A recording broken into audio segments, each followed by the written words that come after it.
आपका वेलकम है, आपका स्कूल है, आप हमेशा हमेशा आ सकते हैं, इसमें कोई किसी प्रकार से बाउंडेशन नहीं है।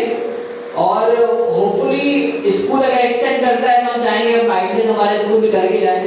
Is it clear? बच्चों, आज का जो एजुकेशन सिस्टम है जिसमें मोरल वैल्यूज पढ़ाई जाती हैं, आपको अच्छी अच्छी चीजें सिखाई जाती हैं, एथिक्स सिखाई जाती है, कैरेक्टर डेवलपमेंट के लिए बार बार सिखाया जाता है। ऐसा क्यों कहा जाता है कि कैरेक्टर डेवलपमेंट करिए, मोरल वैल्यूज को लाइफ में इनकलकेट कीजिए? क्यों कहा जाता है? ताकि आप एक सोशल रेस्पॉन्सिबिलिटी को समझ सकें, आप इंटेग्रिटी को, आप कंपैशन को, आप लाइफ में जो भी प्रॉब्लम्स आते हैं, अपने बड़ों का आदर करना सबसे बड़ा सिखाया जाता है। मोरल वैल्यूज तो आपने शायद पढ़ा होगा, बचपन से लेकर बड़े तक लगती है मोरल वैल्यूज।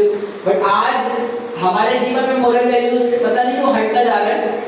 ऐसे बहुत सारे किस्से अपन न्यूज़पेपर पढ़ते हैं, पढ़ते ही पढ़ते हैं न्यूज़पेपर में, वो शायद शिक्षा लेने के बाद भी आज जो घटनाएं होती हैं हमारे समाज में। तो मैं चाहूंगा शिक्षा कहीं भी आईना होता है सही रास्ता दिखाने का, जीवन में अच्छे अच्छे एथिक्स को, अच्छे अच्छे गुड हैबिट्स को फॉलो करने का। शिक्षा लेके यहाँ से जाइएगा तो मैं चाहूंगा कि जीवन में बहुत कामयाब होना है, बहुत कामयाब। अपने टीचर्स को और अपने माँ बाप को, इनको कभी नहीं भूलना है। Is it clear? क्योंकि हम बहुत सारे न्यूज़पेपर जब देखते हैं तो उसमें भी हाल ही में एक गुजरात का एक शहर, नाम याद नहीं आ रहा मेरे को, एक न्यूज़पेपर में था, एक माँ थी, वो पेशे से टीचर थी। क्या थी?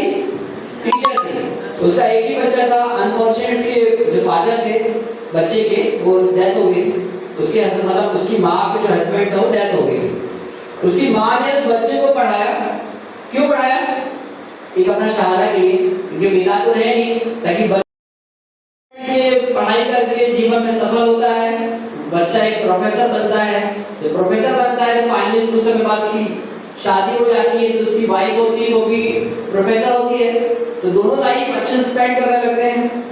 अब समय के चक्कर क्या होता है, इतने व्यस्त हो जाते हैं जीवन में, वो जो माँ अपने बच्चे को रात दिन सोचती थी बच्चा सफल हो जाए, सफल हो जाए, सफल हो जाए, बच्चा सफल हो गया। एक समय ऐसा आता है कि माँ चूंकि उम्र के कारण माँ पैरालाइज हो जाती है, ठीक है। अब माँ चूंकि पैरालाइज हो गई है, अब उसको ऑब्वियसली बात है केयर करना पड़ेगा, उसको खाना खिलाने से लेकर सारी प्रोसेस करवानी पड़ेगी। अब बेटा तो एक ही है, उसके पास समय नहीं है, तो ऐसे महीने 2 महीने 3 महीने गुजर जाते हैं। तो बाप जो बेटा होता है बहुत ज्यादा इरिटेट हो चुका था, थक चुका था कि भाई बस। तो एक दिन माँ को अपने जैसे कि क्या कहेंगे उसको, माँ को उठाता है, अपने गोदी में लेता है, तो माँ बड़ी खुश होती है कि मतलब मेरा बच्चा मेरा कितना केयर कर रहा है।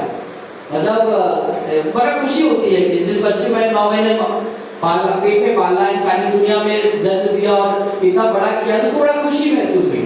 तो बच्चा मैं आपको पेपर दिखाऊंगा, बच्चा 4th फ्लोर में लेके जाता है टॉप बिल्डिंग में, और माँ बड़ी खुश हो रही थी, उसको क्या पता था कि क्या होने वाला है। तो 4th फ्लोर से माँ को ड्रॉप कर देता है। तो मैं ये स्टोरी पता क्यों सुना रहा हूँ, मैं स्टोरी मुझे नहीं लगता सही प्लेटफॉर्म बोलने का। शिक्षा क्यों दी जा रही है? शिक्षा का मतलब मैंने बोला है समाज के लिए आईना होना चाहिए। आपके एटिकेट्स, आपके एथिक्स, आपके कैरेक्टर्स, आपकी इंटेग्रिटी, आपका डिसिप्लिन बाकियों को इंस्पायर करे, इसलिए शिक्षा दिलाई जाती है, ना कि शिक्षा इसलिए दी जाती है कि जिसने आपको दुनिया में जन्म दिया उसी को आप गलत कर रहे हो। आज देखिए वृद्धाश्रम बढ़ते जा रहे हैं, बच्चा देश विदेश, एक और अग्रवाल फैमिली होगी, उसका भी कहानी सुनाऊंगा।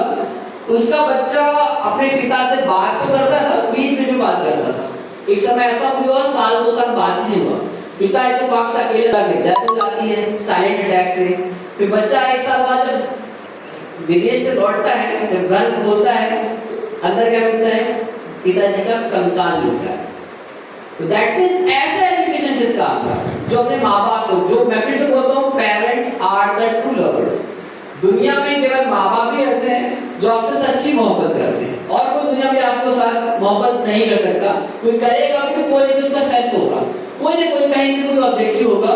बट माँ बाप आपको डांटते भी हैं तो सही दिशा दिखाने के डांटते हैं, आपको चाहते हैं कि जीवन में बहुत सफल हो।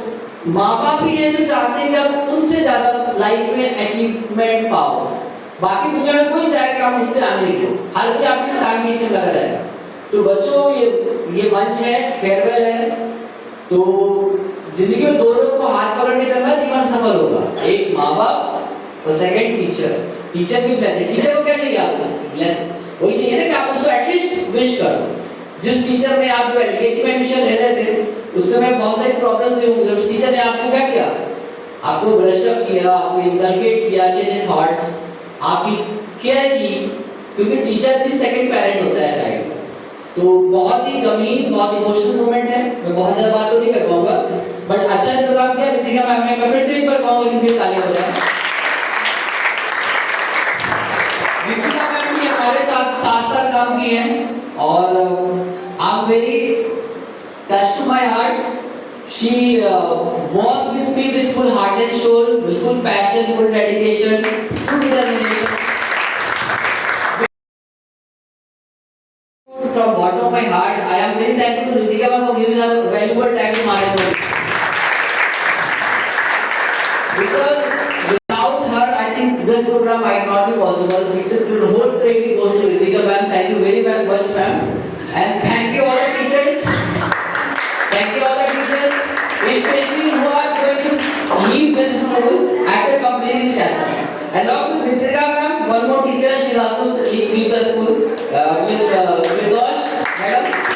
She is also very dedicated, fully determined, all time busy, only for teaching. She is made for teaching only. So her contribution, her valuable contribution for Maharaja school, it's like a worthless. So thank you ma'am as well. And all the teachers, all are very good in my school. They are giving their, all the teachers are very hard working. So all are very good to us. Thank you Shubham as well. And thank you everyone. जिंदगी में सफल होना है तो फिर से बोल रहा हूँ, टीचर्स और पेरेंट इनको नहीं भूलना है। दुनिया भी बन जाएगी और अगर आखिरत होती है, स्वर्ग होता है तो भी आपको बन जाएगा। Thank you everyone.